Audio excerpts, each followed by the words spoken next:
ជំរាបថាអ្នកគ្រូខ្ញុំឈ្មោះមនីและថ្ងៃនេះខ្ញុំនឹងអានមេរៀនទី24ឬស្ដាប់ទេតែខ្មែរមេរៀនទី24មិនមែនអ្នកជិតខាងល្អអ្នកជិតខាងគឺជាអ្នកដែលរស់នៅក្បែរផ្ទះយើងគ្រប់គ្នាគ្រប់ទីកន្លែងអ្នកជិតខាងល្អគឺជាអ្នកដែលចេះគោរពស្រឡាញ់រាប់អានគ្នាហើយចេះគួរសមដោយមិនរើសអើងចំពោះគ្នាពេលមានទុក្ខធុរៈដូចជាមានពិធីរៀបការពិធីបុណ្យទានពេលមានអាសន្ននិងមានកិច្ចការរវល់ផ្សេងអ្នកជិតខាងតែងតែជួយគ្នាទៅវិញទៅមកពេលមានចំណីម្ហូបអាហារឆ្ងាញ់យើងតែងចែករំលែកគ្នាហូបលើកពីនេះ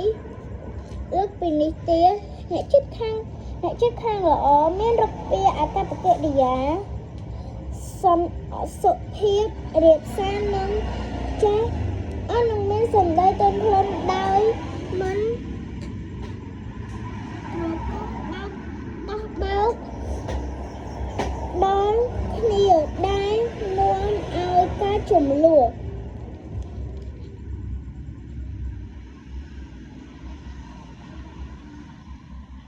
យ៉ាងទៀតអ្នកជិតខាងល្អគឺអ្នកជិតខាងល្អគឺមិននិយាយដើមគ្នាមិនបញ្ចេញរបៀបច្រងែងដាក់គ្នាពលគឺចេះការពារនិងគោរពសិទ្ធិគ្នាដូច្នេះ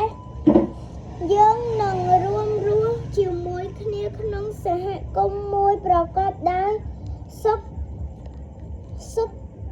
សន្តិភាពជំរាបលាអ្នកគ្រូ